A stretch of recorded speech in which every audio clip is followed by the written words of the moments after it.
We want to welcome Nate Snyder. He is the former Chief of Staff for Policy in the Office of Community Partnerships at Homeland Security. He served in the Obama White House. And I want to share with you this headline from the Daily Beast. The Homeland Security Department disbanding the Domestic Terror Intelligence Unit. What's this all about? First of all, thanks for having me on Sunday morning. This has to do with the reprioritization of resources, specifically with intel analysts at the Department of Homeland Security who focus specifically on domestic terrorism threats. So when I say domestic terrorism, I mean violent white supremacists, sovereign citizens, violent neo-Nazis, violent militia, etc. And I think this is extremely jarring given what we saw globally in response in the wake of the New Zealand Christchurch attack and the recent rise of domestic terrorism threats that we've seen in Pittsburgh, Charlottesville, and also in Charleston. So how does this worry you and why? This is a major concern of mine. I've heard back and forth from folks at the department and former colleagues. Yes, there is a restructuring that's going on within the department. One way to think about this is sort of restructuring within federal agencies and within the bubble of the Beltway. However, where it really matters is where our local first responders, frontline law enforcement, and other folks who are there responding to these issues, to where the spigot for information that's getting to them has been narrowed to a very slow drip. But let me share with you some numbers courtesy of the FBI. That there are approximately 900 domestic terrorism investigations now ongoing. This year, there have been 25 arrests so far. Last year, 120. In 2017, 150. So those are good numbers, and the Bureau is doing a phenomenal job on what they're doing. But I think the key difference here is when you look at the mission of the Bureau, they're in the mission of investigations, arrests, law enforcement action. A lot of the work that goes into prevention is really in the bailiwick of DHS when you're talking about preventing the actual threat. More so than investigations. Also, when you look at the mission for the Department of Homeland Security, the whole entire point of its actual standing up post 9/11 was to make sure that they were looking at all threat streams, all bits of information, intelligence, and then taking that information and then putting it in operational form to get to the folks who actually need it on the ground. And so if you're limiting that capability, you're limiting the capability of our frontline officers and folks at the front lines from doing their job. And frankly, that has not been in the bailiwick of the FBI. It's not really part of their mission. Their mission is really investigation, arrest, takedown, and interdiction. Whereas the Department of Homeland Security, their mission has consistently been supporting law enforcement and information. And specifically in my previous office, our whole entire focus was on prevention. So it's really from one side of the prevention side of things versus, when you're talking about law enforcement action, when you're actually going in for a takedown or you're opening up an investigation. They're two different worlds. Can you explain how these investigations are conducted? Where does the information come from? And then where do you take it from there? So on investigations, information may come from various other avenues. So you have, potentially if the FBI has opened an investigation, maybe there's, a confidential informant. Maybe there's investigation based on, interviews that have happened. But really, let me put it very succinctly.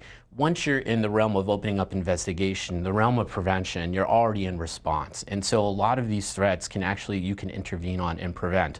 So really when you get to the information that's been narrowed down significantly, you really can't do that work of preventing. Instead, you're sort of on your heels and always in the responding aspect and working with investigations. According to the Anti-Defamation League in 2018, there were 50 people killed as a result of domestic extremism, 37 in 2017, 70 in 2015, 72 people in 2016. So we want to be clear, they're not eliminating this agency, they're restructuring. So what does that mean? So restructuring, let me put it another way. So restructuring, I've seen the feedback from the department recently on how they want to make sure there isn't any redundancies with our federal partners and agencies, specifically the FBI. But here's the one thing. When I was at the department and until recently, there was unique DHS-specific analysis, authored analysis, that looked at various different intelligence and information streams that came from other agencies, that came from our fusion centers, which are our information sharing centers that handle law enforcement information around the country. And these very important points or threat briefings were getting to the secretary to inform either he or she on the emerging threat or trends in the threat. And also this information was getting to our frontline law enforcement. I know I sound like a broken record here, but that's really where the rubber meets the road.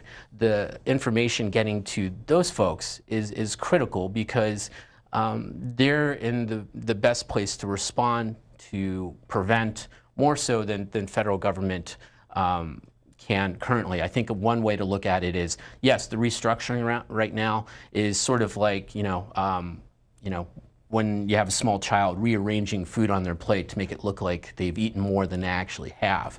That's sort of what the federal restructuring is right now.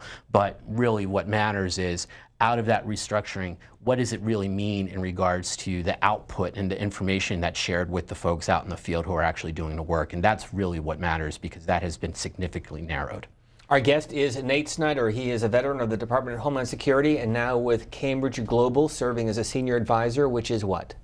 I'm working with Cambridge Global Advisors, advising them on counterterrorism issues, law enforcement, terrorist use of the internet, and cybersecurity.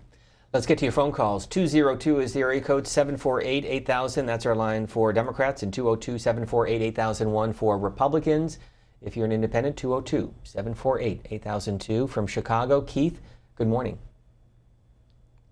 Good morning. I'd like to know what is the number one domestic terror threat based on statistical data? What's the number one issue? The number one issue right now is we're looking at a lot of groups that were once dormant.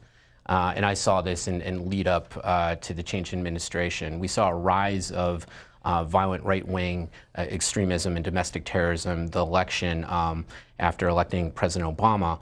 Then we saw somewhat of a steady uptick, but then a boiling point in the 2016 election to where we're now seeing, like I said, dormant groups that were once quiet, showing an online presence, to where we were actually getting information from communities around the country that they were now seeing these groups such as Ku Klux Klan, violent neo-Nazis, recruiting out in the open where they hadn't before. So we had recruiters targeting high schools, targeting evening football games, targeting other folks that could be at risk, and we hadn't seen that activity before. So I think right now we're seeing, with the current rhetoric that's happening, a lot of these groups are getting organized, they're being enabled, and they're using this kind of rhetoric to consistently recruit, radicalize, and in some cases inspire and mobilize folks to make attacks.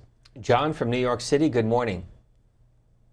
Hello, C-SPAN. Good morning, and thank you for taking my call. Look no further than the closing statement from Michael Cohen in his testimony to Congress to understand where this is headed.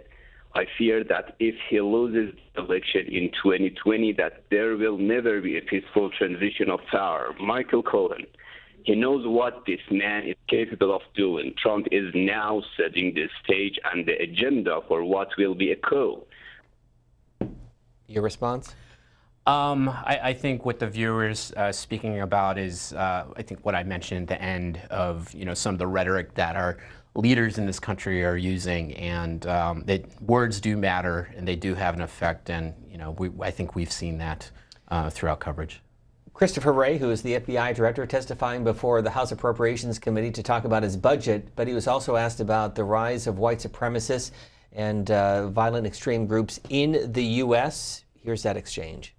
The danger, I think, of white supremacist violent extremism or any other kind of violent extremism is, of course, significant. We assess that it's a persistent, pervasive threat. We tackle it both through our joint terrorism task forces on the domestic terrorism side, as well as through our civil rights program on the criminal side through hate crime enforcement. I think as to whether I would see any significant difference or trend there, I think, or whether it's changing, I think I would say in general domestic terrorism in this country has changed in the sense that it's less structured, less organized, fewer groups, more uncoordinated one-off individuals as opposed to some structured hierarchy, and that presents its own share of challenges. But certainly we tackle it through agents, analysts, professional staff, and technology, because there's a lot of social media exploitation that comes with it. So there's again, it comes back to this theme of data analytics and the volume of data that we talked about before.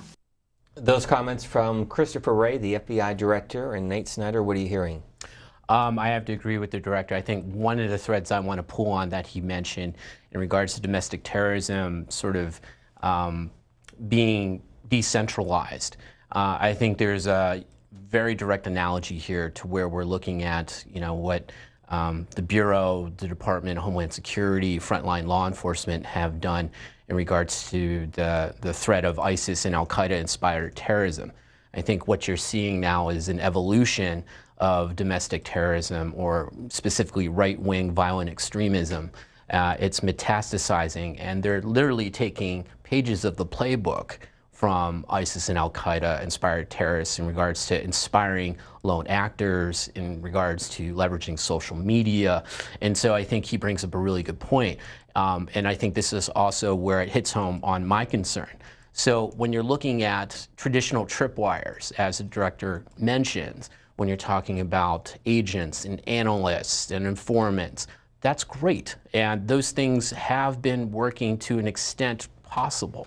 But when we're talking about prevention, those traditional tripwires in law enforcement have been inadequate, especially when you're talking from the federal side in regards to prevention. And so that's where the information that DHS was once putting out into the field to our fusion centers, to frontline law enforcement, because they're on the front lines and they will be able to understand what the real ground truth is in regards to their communities, who may be radicalizing, who may be mobilizing, where these conversations are happening, and what trends to look out for. And right now, they're not getting that information. So frankly, they're relying heavily on what we all do when we're curious about certain issues. We go to Google. And that information, it's not entirely accurate. Sometimes it violates various civil rights, civil liberties issues. And so we're kind of leaving local law enforcement and our first responders sort of out to dry if we're cutting off the spigot of information that was once getting to them. Let me go back to the story by the Daily Beast, and a spokesperson for the Department of Homeland Security is quoted in the article. I want to share that with you as well. DHS and the intelligence and analysts group routinely work with federal partners, including the FBI, state and local law enforcement, and the national network of fusion centers to gather homeland threat information regardless of the threat or ideology. We'll try to get it on the screen in a moment. Let's go to Ronnie in Berlin, New Hampshire. Go ahead, please. Good morning. Good morning. I just wanted to tell you about, I am completely trumped out. I can't understand how he can disband the domestic violence intelligence unit. I mean, now we're way over what we're supposed to be. That guy's got to go. We got to get rid of him. He's bad for the country, and I can't stand it no more. Okay, we'll go to Vincent, a Republican caller from Lancaster, Pennsylvania. Your thoughts on this? Good morning, sir. Yeah, good morning. My thoughts on all this was watching, Al Sharpton and all those folks running for president. What scared me as an American, not that I'm praising the president to the point that I, stand on top of a rooftop, but I think what they're using to promote themselves and to put him down, all this racist talk is scary. I mean, you could get beat up for wearing a red hat. If a bunch of black folks would think that you're a Donald Trumper, you got people out there promoting this stuff now that civil rights never happened. You would have never thought that Martin Luther came and did what he did. Thank you, Vincent. What are you hearing from these callers? I think, I mean, one thing to make abundantly clear here, with the capability that's been narrowed, this shouldn't be a Democrat or Republican issue. Unfortunately, I think politics does have an issue in this, but it's really a national security issue and should be addressed as one. And I think what we're hearing right now from some of the callers is the rhetoric that's coming out from some of our leaders does matter, and people are noticing, and it's not just the general public. Again, this headline from Daily Beast, the Homeland Security disbanding the domestic terror intelligence unit while the body counts from domestic terror attacks mount. The analysts looking into those attacks have been moved. And this from the Daily Beast article, the Department of Homeland Security and the intelligence and analysts routinely work with federal partners, including the FBI, state and local law enforcement, and the National Network of Fusion Centers to gather homeland threat information regardless of the threat's actor's ideology. INA has invested heavily in interagency relationships to enhance analysis on homeland threats, including domestic terrorism, where it lacks the access to relevant case data and information held by other agencies. The intelligence and analysts is also focused on ensuring intelligence production that is not duplicative of other agencies and focused on areas where the agencies can add the most value through unique data and access within the department. When the department and the intelligence and analysts identifies domestic terrorism threats or related information of value, we immediately coordinate it and share it as widely as possible. Read between the lines. Yes, I think that was a whole bunch of just terminology that the department threw out. Again, I think one of the things in the article that is a red flag for me, it was a frontline officer from the LA Sheriff's Department. And his perspective, I think, really hits home what the effect of this restructuring is actually having. LA Sheriff's Department, when I was at the Department of Homeland Security, worked with us very closely on domestic terrorism threats. And so if you have somebody who's a veteran law enforcement official who deals with this every day, and all of a sudden says, the information I used to get from you guys is now quieted. I'm no longer getting the insight and analysis and information that I needed to do my job. So I think that really is proof in the pudding when we're talking about what this restructuring actually, how it's been detrimental. Again, going back to my analogy of just shifting your food around on the plate, I think that's what you're hearing right there in that long soundbite of what the department gave out in response. To that, this is from the LA County Sheriff's Department. Quote, "It has been very quiet lately. It's changed with the new administration. It doesn't seem to be as robust, as active, as important. It is important, I'm sure, but it's not a priority. It doesn't seem like engagement, outreach, and prevention as seen as a priority as we used to see in the past. There are roundtable meetings in the past. There was more activity, more training, more seminars. Now it seems like it has all gone away." We'll go to Gabe joining us from Clayton, North Carolina. Good morning, Republican Line. Hey, good morning, Steve. As always, thank you for this show. I am an avid listener, and you are a very important stronghold, I think, in the media, and Brian Lamb as well, too. So shout out to him for everything that he's done. But a question to you, sir, just in reference to what is the best strategy for trying to go, I guess, for trying to separate the extreme factions, the most extreme factions that are there within, kind of both sides of the spectrum from the people that are sort of in the middle. And I guess I preface that by saying, when it seems like it's been effective in communities where you take and you separate the factions that lay on the outskirts and have the most extreme ideologies that happen to be perpetuated, it seems like sometimes the strategy has to be to pull away or find a way to drive a division between those groups and the groups that are somewhat on the fence. And I just had wondered what the tactics are, or what is that effective. We saw like H.R. McMaster, he did that very well in Iraq.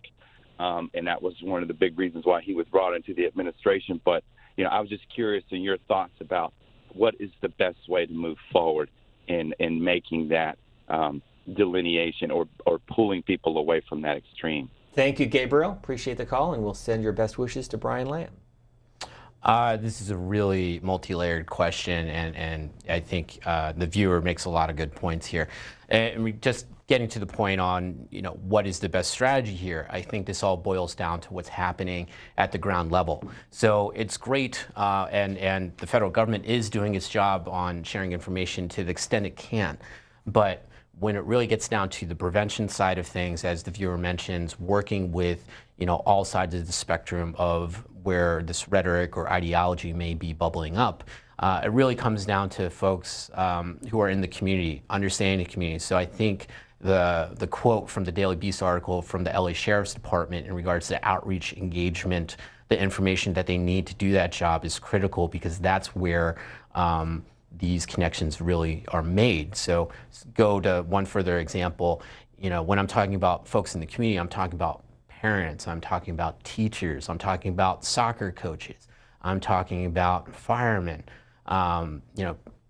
school board officials, folks who would have that reach and in some case leverage with those who may be at risk or those who are being targeted for radicalization, recruitment, and mobilization.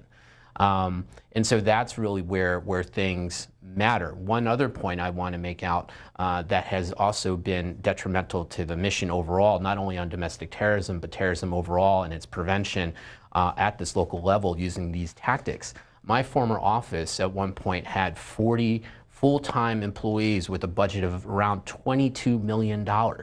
We're now looking at this office that has maybe 7.5 full-time employees now with a budget of about $2.7 million. So not only what we see here at the Department of an atrophying and systematic negligence in regards to restructuring of its intelligence analysis capabilities, but then you also have the programming arm that would use this information with communities and share it with them to actually put in prevention efforts. And now you've seen that dry up on the tree as well. This story is also available at thehill.com with the headline, "The Department of Homeland Security reassigning its analysts in a unit focused on domestic terrorism." Is this effort led by Secretary Kirstjen Nielsen? Is she behind this, or is the Trump administration, the president, the White House behind this? I think it's a number of things. I think you have folks who are currently in the Intelligence Analysis Directorate at the department making some decisions here in regards to priorities and resources. But I think that's the biggest elephant in the room right here. When you look at this administration, their response to obviously the Charlottesville attack, the Pittsburgh attack, and the lack of willingness to fully condemn the horrific incident we saw at Christ Church, to where domestic terrorism, I think, as we heard it from the president's mouth specifically, it's only a small group of people. And so when you put it in that realm of lack of priority, I don't think it's a surprise that we're seeing, like I said, the atrophying of the prevention aspects that would deal with domestic terrorism. And now you're seeing the restructuring of the folks who actually would provide the critical information to the folks at the front line. We'll look at the numbers courtesy of the FBI and listen to David from Hoffman, North Carolina. Our conversation with Nate Snyder, formerly with the Department of Homeland Security. Good morning, David. Good morning. This is a very interesting conversation. I think this man is a little bitter because he's no longer in his job, and Donald Trump is trying to downsize 17 investigative agencies that are not needed. I mean, you've got an investigation for everything, all right? You got the FBI. You got the CIA for overseas. Then you got another defense intelligence, and you go down the line, and you got all these different intelligence agencies. That's one thing I wanted to state. And the second my question is, why is it always the white man, the white radicals that you preach upon when you have got Muslim training camps spread out all over this country? You've got black Muslims that come out and their actual they belief is that the white man is the white devil. Thank you, David. We'll get a response. So just to hit that last point just right on the head in regards to looking at the various threats, I think the numbers speak for themselves. I think when you look at the issue of domestic terrorism versus Al-Qaeda and ISIS-inspired terrorism, I think it is within somewhere within the last decade, somewhere around 98% of the fatalities attributed to terrorism at large were by right-wing violent extremists or domestic terrorists compared to ISIS and Al-Qaeda inspired terrorism. Also on that front, it's not that we're looking at politics in this aspect. I want to make that very clear. It's the response and demand signals we've consistently got from frontline law enforcement. They would consistently tell us when we engaged with them, this is very important information you're sharing with us on ISIS and Al-Qaeda inspired terrorism. However, my frontline officers are consistently running into violent neo-Nazis, violent militia, violent white supremacists, and sovereign citizens. And we need more information on this. That has been a consistent, steady drumbeat that not only from the Obama administration when I was at Department of Homeland Security, but it was, a consistent, somewhat drumbeat when you look at the department under Governor Ridge and then Judge Chertoff as well. So I think that's what we're really talking about. We're looking at the actual threat. For 2 years, he served as Chief of Staff in the Office of Community Partnerships, the Department of Homeland Security. Our guest is Nate Snyder. Denise, you get the last word on this from Tiffin, Ohio. Good morning. Great. Good morning. I would just like to mention that we do hear a lot about the white supremacy going on, but I think we forget what's actually happening in our country is there is a whole lot of black gangs and a whole lot of Mexican and Asian gangs that terrorize people every day, but we do not focus on that. And I just don't understand that, why we focus on white supremacy, but we don't look in our own backyard and see what's really going on. I mean, I live close to Toledo, Ohio. There are shootings every single day. I come from Los Angeles, and believe me, that was an everyday event. And I don't understand why we are not looking at our own backyard, and we are so focused on white supremacy and not focused on black gangs, Mexican gangs, Asian gangs, all of those gangs that are also out there. But our focus continues to be on white supremacy. Why is that? Again, just going back to my previous comments to the previous viewer, I think the numbers speak within itself in regards to what the real existential threat is here. I think further on that, yes, when you look at gang activity and criminal activity, there's a fine separation between criminal activity versus terrorism activity. Obviously, terrorism activity is related to political, ideological motivation. And so when you're talking about gangs, you're not necessarily looking at it through the same lens. So that's one aspect of things. But when you're looking at fatalities based on ideology, advancing of a certain political agenda, we've seen a rise in domestic terrorism, and obviously making sure that looking at external international threats is a priority as well. Nate Snyder, thanks very much for being part of the Sunday Conversation. We appreciate it. Thanks for having me.